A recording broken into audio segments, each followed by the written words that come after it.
Okay, so after a painstaking effort that took about 3 days to accomplish, I have cleared out almost 100 gigabytes from my hard drive, which involved a lot of compressing things into zips and tossing them in places because I have an external, but I don't have the power cord for it, so it's kind of just been a lump for the past forever.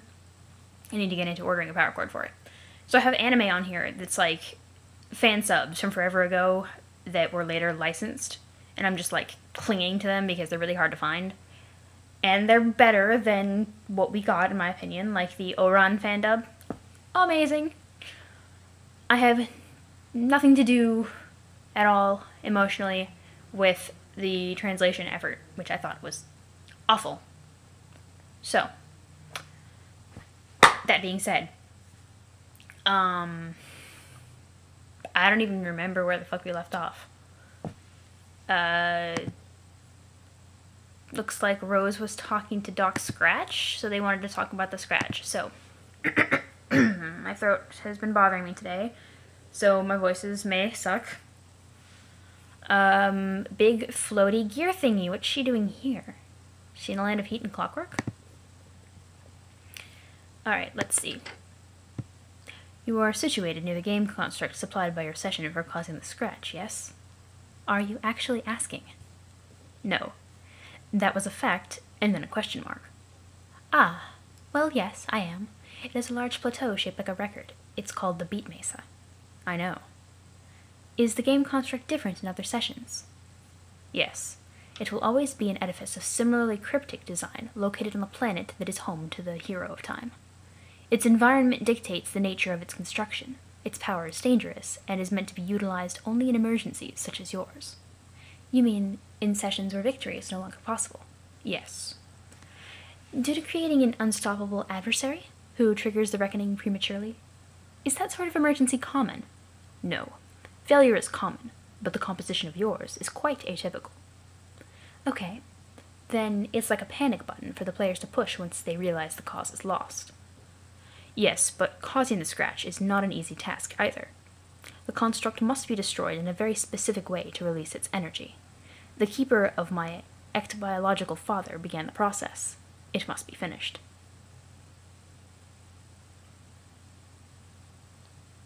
Huh. That's an interesting way to put it.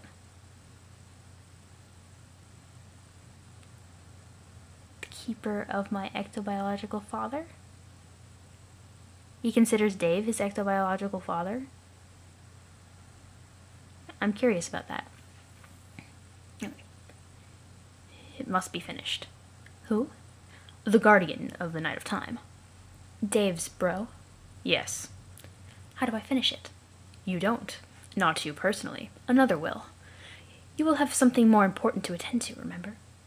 Oh, right. The green... Wait. The green sun. Yes. I'd planned to take care of that later once John had retrieved the tumor. Tumor. Whatever. Your plan will have to change. You aren't ready to cause the scratch yet. Like I said, it's difficult. What will the one who does it have to do? I should let them know. He will have to scratch the surface of the plateau across its full diameter. I see. This terminology can be very literal sometimes. You will require a certain needle to create a breach in the surface that will be adequate. I have needles. Your needles will not suffice. Then where do I get ones that will? Again, you won't. This task is out of your hands. The needles must be acquired from the denizen of the Witch of Space. Her quills are very large and potent. They will be able to cause the scratch. This really seems more elaborate than you led me to believe.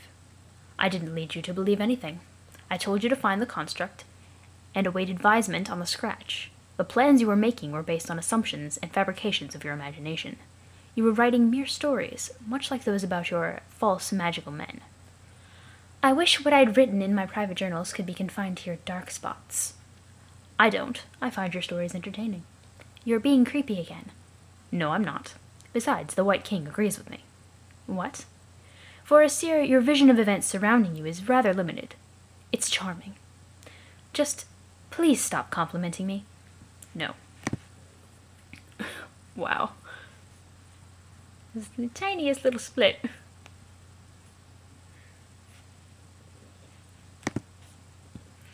Fine.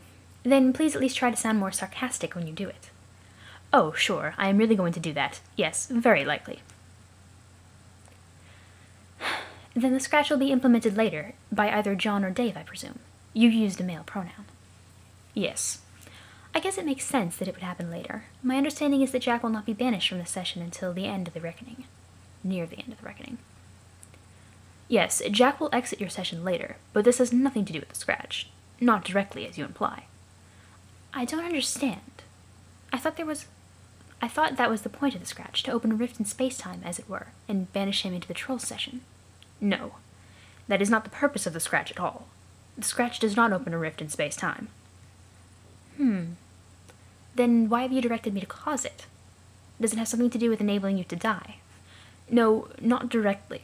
The scratch has nothing to do with my death than any other single event ultimately contributing to my demise.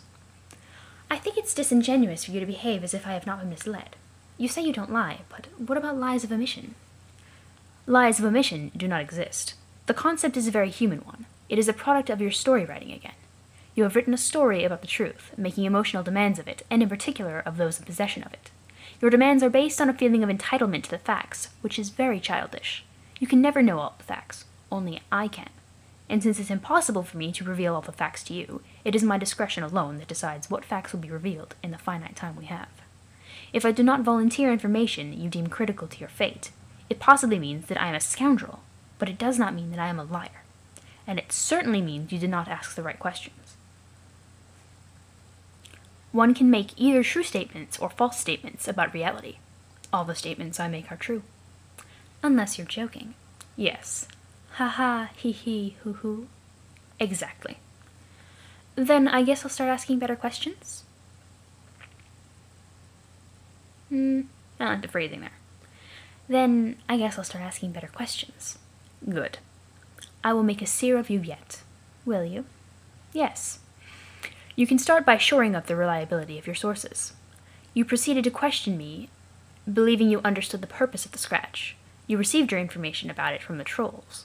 I assure you that in most ways the trolls are as confused about everything as you are. Okay, noted. What exactly does the scratch do then? It resets the game. Oh, that's it? Yes. Then we all start from the beginning again, when John entered? No. The release of temporal energy will be quite massive. This is a hard reset. It will reboot the conditions in your universe well before you began playing the game. You will have lived different lives after the reset. The different initial conditions will ideally lead to a more favorable scenario in the new session. Unfortunately, you will have no memory of anything that has happened in the session you are in now. What will happen to us, everyone in the session now? You will all cease to exist completely if you remain here during the scratch. This seems familiar. It reminds me of when Dave and I were trapped in the doomed timeline, and he left to change the past. The timeline ceased to exist, along with my dream self, who in a way became merged with my dream self of this timeline. I kept some of her memories. Is the situation similar? Similar, but more severe. Since this timeline will undergo such a violent upheaval, such a merger of memory cannot happen. You will be resigned to absolute oblivion, unless you can discover a way to preserve yourselves. But it's not really my place to advise you on that. After you have dealt with the scratch and the sun, what happens to you is not any of my business.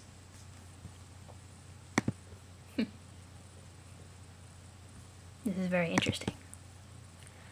Then, can you at least tell me if you will be successful in preserving yourselves after the reset? I don't particularly enjoy spoiling things for people when unnecessary. I find speaking in a discreet color helps avoid this. So, if the scratch isn't specifically meant to banish Jack from the session, and our quest to destroy the sun is meant to kill him, why is the reset necessary at all? Especially if it means oblivion for us.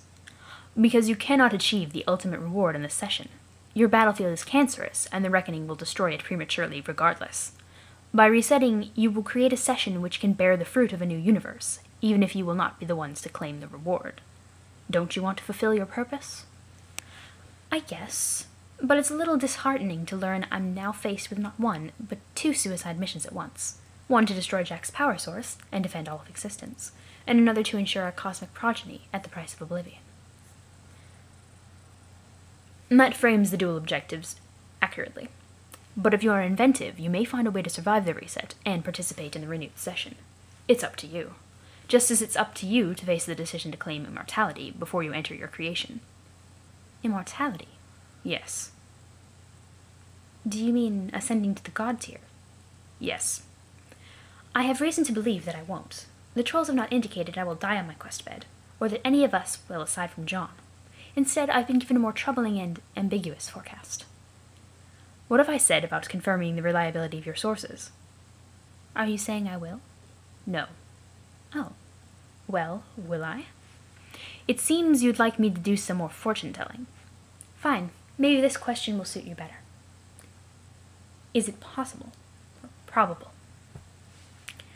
That's a strange question to ask someone who is omniscient and therefore knows outcomes with 100% certainty. I like it. Then what's your answer? You have exactly a 50% chance of ascending to the god tier. That's a strange answer. I know. Why such a precise probability? Because, much like the decisions you must face to complete your dual suicide missions, you have 2 ways of achieving godhood to choose from. 2 ways? By dying on the quest bed on my planet, and some other way? Yes. Is there another quest bed somewhere? Yes. Good guess, Sir. Where? What difference does it make? You already know where the first one is. You have the choice to go there right now and take your own life. That's true. Of course it is. You mentioned immortality. Godhood makes one immortal? Yes. A god tier will live forever with no caveats? No. One will live forever unless killed. The death must be either heroic or just. How are these terms defined? Broadly, mysteriously, and according to the case of the individual. One may be killed by opposing a corrupt adversary and die for a just cause, as through martyrdom, for instance. This would be heroic. Or one must be subject to corruption and slain by a hero. This would be just. What sort of death will you have when I destroy the sun? Neither. I'm not a god. I'm a guardian, a servant, and a weapon. I have power and knowledge far surpassing a god, but I am not one. Is this what you are going to tell me why you want to die? Yes. I sense it's not just because you're getting bored with immortality. That's good. Your vision is becoming clearer. Then why? My master can't enter this universe until I am killed. Such is the nature of the break. That almost sounds like martyrdom. Are you sure it won't be a hero's death? Quite sure. My master is a very evil man. Who is he? I won't tell you his name, but he goes by the title Lord English.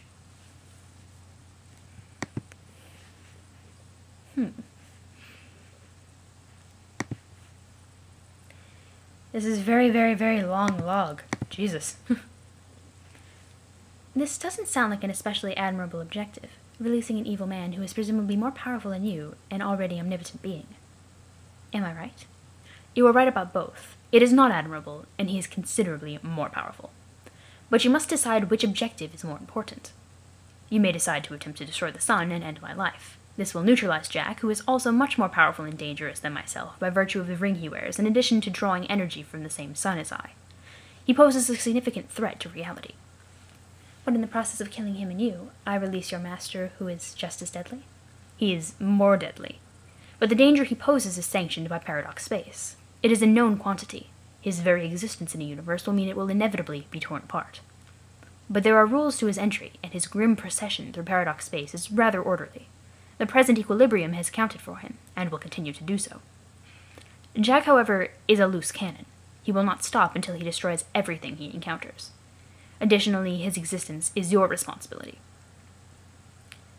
Then I guess I don't have a choice. You do. But also know this. Refusing to venture out to destroy the sun in no way spares anyone from my master regardless. It is certainly true that destroying it will end my life, and it is certainly true that the tumor you will deliver to its location has enough power to destroy it completely. But it is not the only way to kill me. It is simply a way I have suggested to you, which doubles as a way to disarm Jack, should you choose to go through with it. Instances of myself have spawned in countless universes, and my objective is always the same. I have never once failed to complete this objective, and I never will. There is nothing noble about taking a course of action you believe would prevent his arrival, because that is impossible. He will come. In fact, he is already here. Are you saying that I will succeed in the mission to destroy the sun? Are you asking for another palm reading? You seem rather keen on acquiring a fortune from me, considering you are the one with the crystal ball. I'm just trying to ask as many questions as I can. It's the only way to find the dark spots in your obstinacy. I've been very helpful, and I will continue to be. I myself do not care to be an oracle, but I can graciously supply you with one. Can you? An eager consort has brought you one of my seeds. It appears you have amassed followers who wish to please you. How fortuitous. Your seeds. The white orb. Oh, the cue ball. How did I not notice this? It will accurately answer any question a curious girl can pose, provided she can see through the surface to read its reply. Is that possible? Is it, seer? Given your title and all the tools of prognostication at your disposal, it seems to me I should be the one asking you the questions.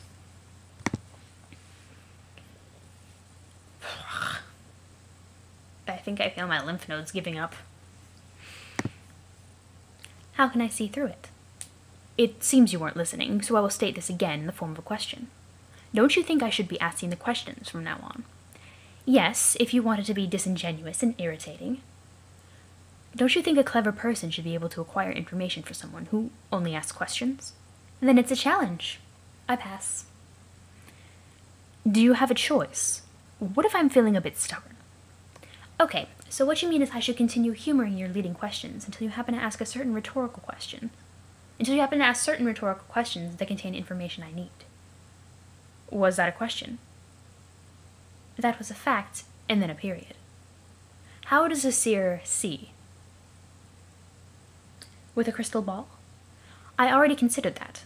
I don't think I can get the focus of the ball to zoom in tight enough on the cue ball's enclosure to read the answers. How else does she see? By other magical means, I guess. Should I use magic? Do you believe in magic? Magic is real. I've been using it. Are you sure? Use whatever word you want to describe it. I have magic wands, they are very powerful, and they allow me to be magic. Your questions are silly. What makes you convinced the wands are responsible for your abilities? Because I did not have the abilities before I made them. Could this be circumstantial? Could it? Is there an echo? Is there an echo? Hee hee? I don't know what you're getting at. How about another leading question? What did you combine to make those wands? Some stuff. Knitting needles, an inexpensive figurine of some fictional fellow with long whiskers, a simple textbook on the zoologically dubious. Why would this mundane combination of objects grant a child such an alarming mastery over dark forces all at once? I'm guessing this is one of the rhetorical questions meant to be informative. So then, my answer should affirm how ridiculous that sounds, shouldn't it? Maybe. That wasn't even a question. Yes, it was. Okay, magic is fake, the wands are useless toys, and there is something else going on. Next question? Would it be so difficult to believe the power you found to devastate your planet and create shortcuts through your session is not entirely by your own device?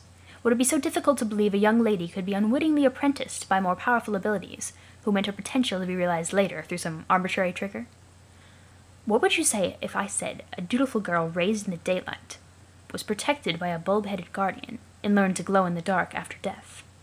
What would you say if I said a vengeful boy, on a path of nihilism, was taken under the wings of fearsome angels and learned to destroy hope with their light? What would you say if I said a reserved girl, enamored by what dwelt in shadow, was selected by the horror-terrors for their service and did their bidding at every step while convinced of her own autonomy? What would I say to these short fables? Not much, except I gather the third is a story about me, and that there's a lesson you'd like me to take from it. That I should renounce my allegiance before my grimdark corruption is absolute. And while I'm at it, I should discard these useless wands, because apparently the power was in my little black heart all along. Is that right? Won't you have to give up your specialist to the one who causes the scratch regardless? How else will the young man wield that great big needle? I don't know, if you say so. Haven't your friends already shown concern for your recklessness and your increasing sense of detachment from the party, the team objectives, and not to mention those of your personal quest? Does this worry you? Is there a part of you left that's able to worry? Yes, it has been mysteriously localized to my middle finger. Could the dark magics be at work again? Do you deny that you have been neglecting incoming messages from your teammates? Would that be in keeping with the spirit of the human emotion of friendship for one whose soul was not so befouled by the designs of unknowable monstrosities? Friendship isn't an emotion, numbnuts. Isn't it, Rose? Isn't it? I've been busy. I'll get back to them. And can we please stop doing the patronizing question thing? In exchange, I promise I will discontinue my patronizing responses. Can the omniscient be patronized? The omniscient can do whatever they please. I guess I'm just asking you nicely to do me this favor. Very well. I will stop smothering you with surprise noodles. Huh? But only because I find you to be adorable. So creepy. So cute. Yuck. I am going to ask the same question I asked earlier. Please do not regard it as a violation of my pledge. It is just an ordinary question, like those that crop up in an ordinary conversation. Okay. How does a seer see? I don't know. Be literal. With her eyes? Take the orb. Ask it a question. I don't know what to ask anymore. I'm confused. What would you ask me? I would ask what I should do next. Then ask, what should I do next? Not me. The ball, Dunkass. Yeah, ask. And she's like, this is annoying.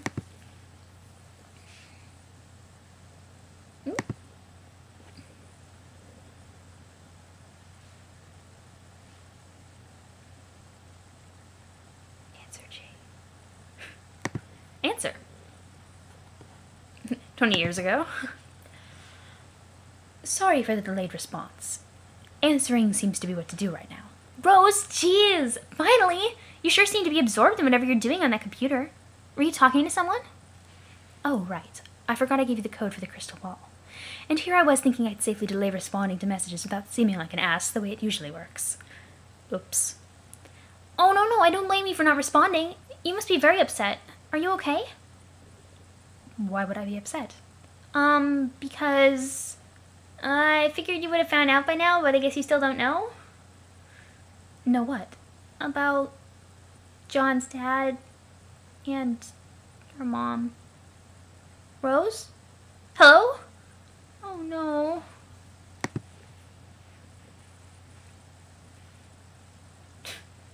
I mean, you can actually get to see her completely horrified.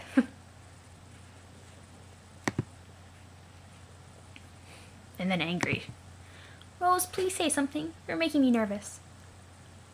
I should have gone looking for her. Why didn't I? Because you were busy trying to make the best of the situation? John was too. But he went to look for his father. It would have been normal of me. I can't remember what I was trying to prove anymore. I don't think you should be so hard on yourself about it. John was being John, and you were being you, which I guess meant taking our problems very seriously and putting all your attention on solving them. Anyway, you and your mom had a much trickier relationship than John and his dad, didn't you? I mean, not that I'm saying that means you were any less attached to her than him. I don't know if I'm very good at consoling people. Sorry, Rose, I didn't want to make you feel any worse. You're doing fine. For someone raised by a dog. Or really, anyone. Thanks. Okay. You know, now we have all lost guardians. Dave lost his, and I lost mine in a weird way. Even though it was pretty much definitely my fault. And even the trolls lost all their monster guardians. I think that maybe it is an inevitable part of the game that can be cruel sometimes. For some reason, despite all the danger, I never thought she was in any trouble. I never believed she would actually die. I grew up with the feeling that something more significant had always been meant for her. That she was a heroine displaced in some way, resigned to the inglorious duty of raising me and preparing me in her way. I didn't actually need the ectobiological verification that she was like a mother and a sister at the same time. I always understood that somehow. And I felt she had knowledge and ability beyond what she let on. It was always intimidating, but nonetheless a source of respect, which was childishly begrudging on my part. I think she was just waiting for me to catch up with her. But now I can't. I'm so sad. Rose, I think you're being stronger about it than I am. Probably because my emotions have now ceded to anger. This shouldn't have happened. Oh, well, I just hope you weren't thinking of doing something rash. I already was. I was going to go to sleep, fly to a sun bigger than our universe, drop a bomb in it, and kill myself. Yeah. So if my course of action is to change on account of my mood, it can only become less impetuous, don't you think? I don't know. You never liked my plan very much anyway. Well, no, but I was trusting that you had thought it through and it was our best hope. I'm not sure if I did. Maybe it was a terrible plan. I made it without a full understanding of the nature of the scratch. Then what will you do? I could stop being so cowardly for once. I could short-circuit this endlessly expanding game of chess we're playing, just like Jack decided to do. What does that mean? Maybe I will go kill Jack myself, right now. Oh, no, Rose, that is a much, much worse plan. He will probably kill you. Probably. But the scratch will wipe us out anyway and reboot the conditions of our session. I suddenly don't feel much like sneaking through the back door of the furthest ring for retribution by a distant supernova. I know what you mean. I was angry at Jack and wanted to stop him too, but we have to think of a more sensible way to do it. Whether my existing plan was sensible or not, I may have been allowing myself to be manipulated by an omniscient being regardless. What? Who? Hello, ladies. Ah, what? This is a private conversation. Private even to those who know it word for word already. Proceed. I will be here. Watching. Rose, who is this? Ignore him. I don't even know what's going on anymore. You were discussing Ms. Lalonde's intrepid new variation on suicide. As one with a passion for the subject, I'm intrigued. Shh. Anyway, if it's true the gods have selected me for their service, maybe the power they've given me will be sufficient. Maybe they wanted me to kill him all along. Shh! Please don't, Rose. I know you're angry, but you aren't thinking straight. But I am. I'm fully aware I'll probably die and fail. Scratch happens, we start fresh. No recollection, no problem. Oh. Jade, as an ambassador of Skya, maybe you'd be willing to talk some sense into your friend? You should understand she's been corrupted by various entities with some rather questionable motives. Rose, maybe White Tech Sky is right. The Dark Gods gave you all these powers and seem to be helping us with the dream bubbles and stuff. But what if they are not actually good? They are enormous, ugly, and live in darkness. That doesn't necessarily make them bad. No, but I still don't trust them. If only there was a way to make this determination with certainty. Through a reliable source within reach, for instance, at this exact moment. Perhaps one that is spherical and devastatingly handsome. What's this weirdo talking about? The cue ball. Oh yeah, I noticed you found it. I was worried it had been destroyed when my room blew up. Is he saying you can use it? Yes, and he is right. Oh my god, does it work? It advised me to talk to you just now, so I guess so. Then maybe you should try it. Yes, Rose, listen to Jade. She is far less manipulative than I. What are you suggesting I ask it? Well, since we don't know much about the gods, why don't you ask it about them? So you're saying I should ask it if the gods are evil? I guess that's a way to put it. Even though at this point neither of you is highlighting my text to read it yet, this idea gets my vote. Go ahead. Ask, Seer. Ask? Jeez.